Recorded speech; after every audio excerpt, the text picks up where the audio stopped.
Hello, this is Todd Shank from Premier FPL. I thought I would do a fairly short video just kind of taking a look at some of the early thoughts as far as the 2019-20 Fantasy Premier League season goes. There's been a lot of discussion about various players, who to bring in, who to leave on the bench. So just wanted to kind of dive into that a little bit here. So as you can see here, this is my current iteration of what I've been thinking for starting out the season.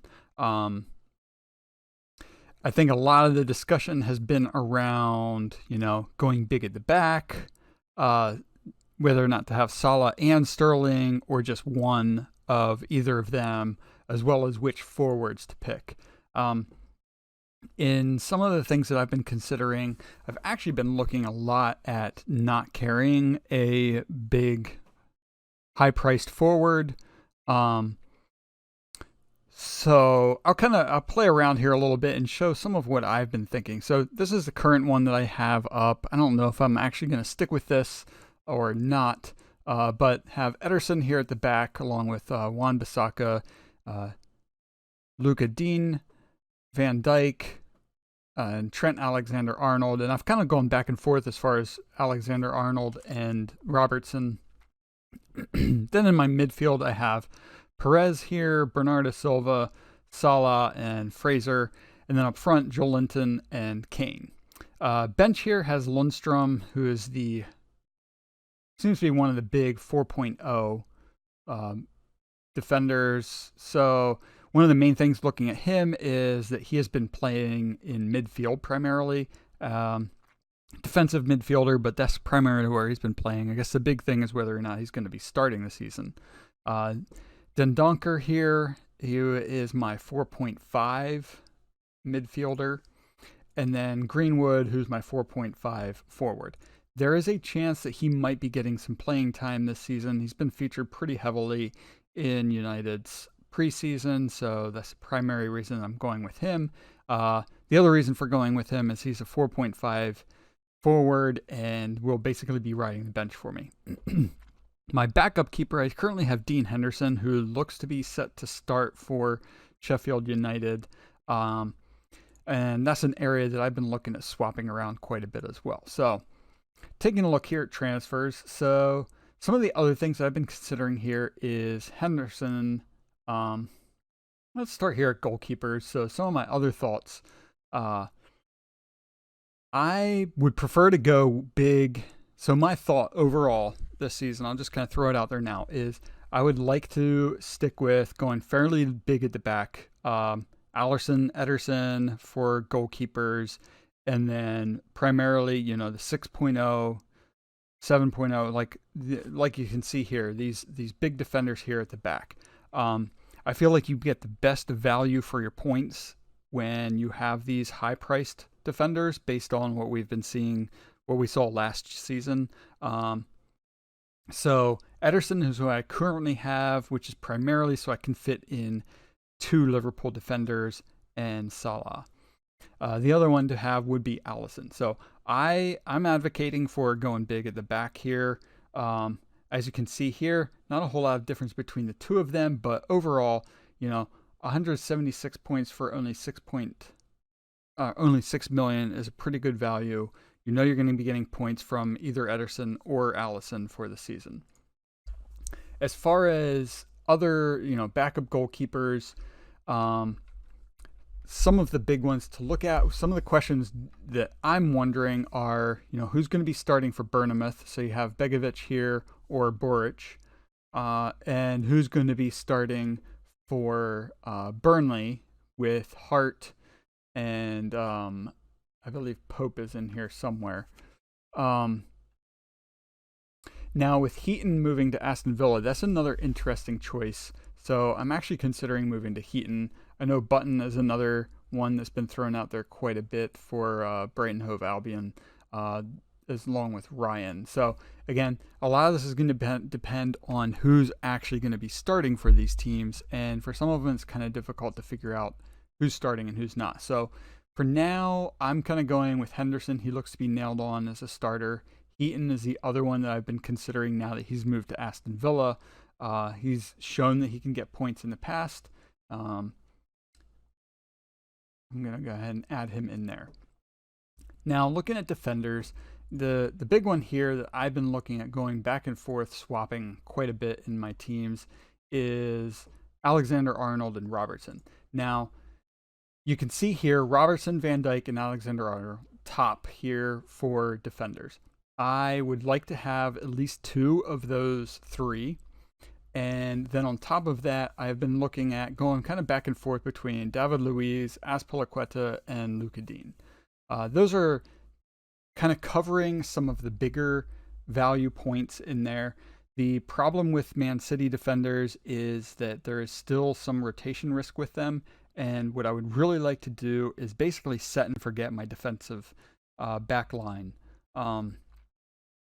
Possibility, depending on how prices go, of swapping Dean, Luiz, and Azpilicueta, but I don't know how long that's really going to last. Another one to think about is Pereira here. A little bit worried about Doherty, however you want to say it. Currently has a knee injury, but also some question marks about how well they're going to play this season. Outside of that, then you do have room to fit in. You know, my thought for this season is going either a 4-4-2, possibly 4-5-1, or 3-5-2 for most of the season. Planning to leave at least 1 forward on the bench, which is why I'm going with Greenwood here, and 1 defender on the bench for sure. Possibly even 2, depending on fixture matchups and how I want to do my transfers for the weeks. Another thought that I had was really trying to limit my transfers for the season, just to kind of see how that goes. I didn't take any hits all of last season. I like that idea, and I'm not opposed to taking hits this season. That's not really my goal for this year, but just trying to limit some of my. Just trying to go with kind of gut instinct, go with players that I think will do well week in and week out, and also trying to have some of these set and forget kind of players. So my plan so far is I'm going to leave Salah for the season. My plan is still to leave Fraser for the season, along with probably Van Dijk, whoever I have for my big goalkeeper here, most likely Ederson. So really I have 3 to 4, maybe even 5 set and forget players for the season. That's really going to be my goal, to kind of keep it at 3 players at the minimum that I'm just going to set and forget. I'm not going to transfer them out. They're going to stay in there regardless of whatever their form is. The only way that I might think about transferring them out would be if there is an injury and they need to get out of the team. But otherwise, that's kind of my overall thinking with this team. I already covered Lundstrom. There's a couple other 4.0s that are interesting. Kelly here with Crystal Palace could be a good one. Hanley looks like he could be starting for Norwich, so that's another decent one. And Winston Reid could be an interesting one here for West Ham, but for now I'm sticking with Lundstrom. Might switch to Hanley. Possibility of going with Kelly. So those are my 3 thoughts for the 4.0 mid defenders. Moving on to midfield. One of the other teams that I did have and still considering would be swapping out Bernardo Silva for Sterling, which would then mean dropping Kane and possibly keeping Joelinton still. But keeping Sterling in there. Perez is another one that I've thought about. Let me think, who else have I looked at here? For a little while there, I did have Sigurdsson in there, which means I would definitely have to drop Kane.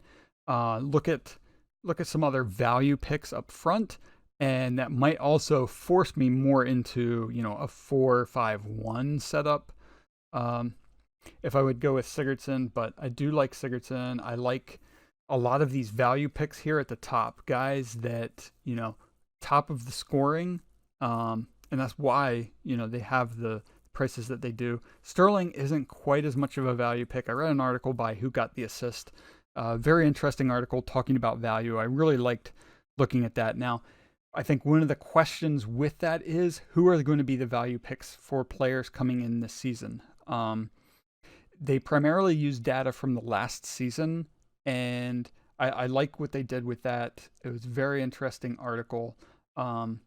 Salah was one of the top midfielders there. Fraser, I think, was one up near the top as well. And then even looking back here at the defense, Van Dijk and Robertson were two of the best defense players. So I like that idea of looking at value. Now, the other part of that is you still want to be able to try to find those players early on. I forget which article it was. I read somewhere talking about differentials, and thinking about it now, they're absolutely right. There's not really any such thing as a differential when it comes to the official fantasy Premier League game. Primarily because the only real differentials are the players that you're going to jump on before anybody else. And a lot of that comes down to picking it at the right time. Because once a player does well for a match or two, everybody else is going to jump on board with them, and they're no longer going to become a differential. So a lot of it is going to be getting lucky, I would say, as well as being able to figure out what you want as far as looking at underlying statistics and figuring out who you think is really going to pull ahead of everybody else. So starting out the season, that's the thing that you really need to decide for yourself. Who's going to be your differential? Who's going to be the one player that sets your team apart from everybody else? There are definitely going to be players that I advocate that because of how highly owned they are, you need to have them in their team, because if you don't have them in your team, then everybody else is getting those points and you are not. So players like Salah or Sterling, or Kane, Aguero up front, those are the players you need to look at the percentages of what players are owned and have at least one of those players in your team to be able to keep up with everybody else. So Richarlison was an interesting one that I ran an article about, how in Brazil their seasons are shorter, and that might have something to do with why he starts so well. Basically does well at the start of the season and then tails off. So maybe not so much to do with Everton's tactics, but maybe more to do with what he's used to. So he could be an interesting one. He started really hot the last 2 seasons. He could be a very interesting one to start the season with him in your midfield. And if you look here, he has the same price tag as Bernardo Silva. 0.5 less than, he has the same price as Sigurdsson as well. So you're kind of picking between the two. Now that could be one where, depending on how they're doing, you might be able to swap between the two of them. If Sigurdsson looks like he's going to be the one that pulls ahead, swap over to Sigurdsson. But Richarlison still has that goal potential. I had definitely had a team here that did have Richarlison in it. All right, so moving up to the forwards. I'm really just kind of moving along here pretty quick, I know, but Aubameyang did end up top with the forwards for the season, and I wouldn't be surprised if he does that again. It's the tough thing with Arsenal is I really think that if you have Aubameyang, he's one of those players that you really do need to set and forget. Put him in there, and you're just going to leave him in there regardless of who they're playing, regardless of what's going on with the team. The only way that you're really subbing him or transferring him out is due to injuries, because otherwise he's a player that runs a little bit hot and cold. Don't really have the breakdown of week to week with him, but there were weeks where he wouldn't play at all, and then there were weeks where he would score 2-3 goals, and you completely missed out because you didn't think he was going to be playing. Jimenez is another one of those great value picks. Did really well last season, especially at 7.5 to be the third highest forward in the game is really an impressive value, and he's one that I've also been considering picking up. I'll just touch briefly. I know there's been talk about the differences between Wilson and King. Some talk about Delafeo. I've had him in some of my teams so far as well. Wood is another one. It's kind of, these three here are some that Jota, Delafeo, and Wood, just trying to decide which one of them. I mean, you look at their points, they're very similar there. It's just a matter of, who's going to be playing more frequently. Delafeo should be getting playing time with Watford. Jota has the issue of playing Europa League and whether he's going to be fit and well for that. Kane is, always injury prone, struggles to score in August. Will he keep that up? I mean, definitely question marks there. He's, I guess, really not scored in August yet, but has looked good in preseason, so it's a matter of whether that's going to carry forward. I do want to cover a couple interesting ones down here. Where's two of them that I do like, and that is primarily, let me sort by price here. Two of them that I do like, and that's mostly because I jumped into some of the Bundesliga fantasy last season, and two of the players that really impressed me and I carried through, I played for maybe not quite half the season, and two of the players that really carried me forward are Sebastian Haller and Joel Linton. And now that they're in the Premier League, it's really tough for me because they looked really good playing in the Bundesliga. And I would say that of all the leagues in Europe, Bundesliga is probably the closest to the Premier League in terms of the way that teams play, some of the physicality in the game. It's a more physical game than, say, Spain or Italy. And it is kind of, it's at the top end as far as leagues go. Now, I will say also, the Premier League is much more competitive than the Bundesliga, where you do have a little bit of an imbalance as far as the top, middle, and bottom go. So take that for what you will. But I like Haller. He just picked up a goal and assist recently. Joel Linton I believe, has at least a goal already this preseason. So don't overlook them. If you're not comfortable putting them in your team to start, definitely keep an eye on them, because if they can carry over what they did in the Bundesliga last year, they're really going to be threatening, really going to be pushing themselves up to the top of that, especially that value pile. 7.5 for Haller and a 6.0 for Joel Linton. I think that those are great values for them. So jumping back here again, well, I'll try to round out the forwards. With the forwards, people already know a lot of what's going on with them. Vardy, I like his fixtures to start. He could be a good one. Firmino has jumped right back in, got a goal again recently. The fact that Lacazette ended 4th here is... sorry, he did not. That is not true. But ended up in the top 10 at the very least, does bode well for this season. Now, the question is going to be where he's going to fit in now that they do have Nicolas Pepe in there.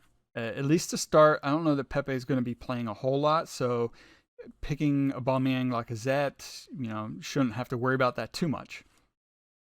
Trying to find value near the bottom as far as points go it's much more difficult this season, and that's why I think that you do need to think about taking a chance on players like Haller and Joel Linton. Currently, Joel Linton has 2% selection.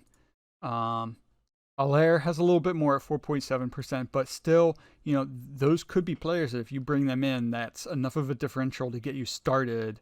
If they can start out well, you can start out well. Now, looking at fixtures to start, West Ham starting at home to Man City, that could be a tough one. All right, so I think the last place that I want to wind up here is Chelsea, and let me just sort by Chelsea, actually. Chelsea and their value. Their highest value player, or highest price player, is the 7.5 Pulisic, and outside of that, you have a couple of the 7.0s. There's been a lot of talk about the differences between Mount and Barkley. Barkley's looked really good this preseason. Mount has also looked decent, so there's more a question of which one of them is going to start. At 6.0, it's kind of a tough price point, but definitely enough to squeeze in there if you want to make room for it. A 3.5, that 3.5 left, I could have a Richarlison, Salah. I could bump up Perez here to Barkley, leaving me with still 4.0. So that's still enough that I could bump up Jimenez to an Aubameyang or a Kane, and even bump up Joelinton. So, and that would be even if I wanted to do a little bit more and even bump up Richarlison to Sterling. I could have a Sterling, Salah, Barkley, and a half decent front line here. Definitely a good 4-4-2 setup there. So either keep your eye on them or take a chance on them. I think Barkley 4.2%. That's still fairly low percentage. 1.2% for Mount. Pulisic, I think a lot of people are jumping board with him. I'm not sure. He's still pretty young. I would say seeing him in the Bundesliga last season, it was really hit or miss. He had matches where he looked great. He had matches where he looked terrible. That's pretty typical for young players, and I wouldn't be surprised to see him struggle a little bit, at least to get settled. But once he gets settled, he could be, a good pick. If you like him, go with him. I don't know that I would necessarily recommend him to start. At 7.5, I think that there are better options out there. I think that you can do better to try to upgrade to a Richarlison or a Sigurdsson. And with that in mind, I think that you'd be better off having, Barkley or Mount in your team. Pedro is currently been playing up front quite a bit, 2.7% ownership, but he could be an interesting one. I think I would definitely rather have Pedro over Pulisic. I think that Pedro's proven what he can do, and the fact that he has played up front a little bit more, been a little more attacking minded, does bode well for him. Their front line is kind of a mix and match, and I'm not sure that Lampard is really settled on which one of those guys he wants to go with yet. So that one I would say pick at your own risk, really. So I think that's where I'm going to end it. That's just kind of my early thoughts on some of what I'm planning to do with my team. I'm still definitely in tinkering mode. And to be honest, this is the time of year that I enjoy the most. I really do like the tinkering. I like thinking about, who is going to do well, who do I want to bring in, without all of the stress of really, at least not yet, worrying about what it's going to do to my rank, what it's going to do to my score. So for now, I really do enjoy this time of the season. Definitely my favorite time to look at things. Thinking back, I think one of the things that really didn't go well for me last season was my captain pick, which is also why I'm really leaning towards having really only one high price player in my team that I'm just going to be setting as my captain. I really like the idea of set and forget, take some of the anxiety, take some of the stress out of it for myself. So that's really what I've been looking at, is just kind of keeping Salah in there. He's going to be my captain. And try not to deviate from that a whole lot for the season. I did want to point out, just mention, I'm not planning to renew my website, so probably won't be having, PremierFPL.com, but I am changing I do have the YouTube channel will be at Premier FPL, is going to be the new address for my YouTube channel. So you can find me there throughout this whole season. Anyway, I think that's where I'm going to leave it. And we'll definitely wish everybody, hope you have fun this season more than anything. Hope you get good ranks. But most of all, just enjoy the game. So good luck and have fun.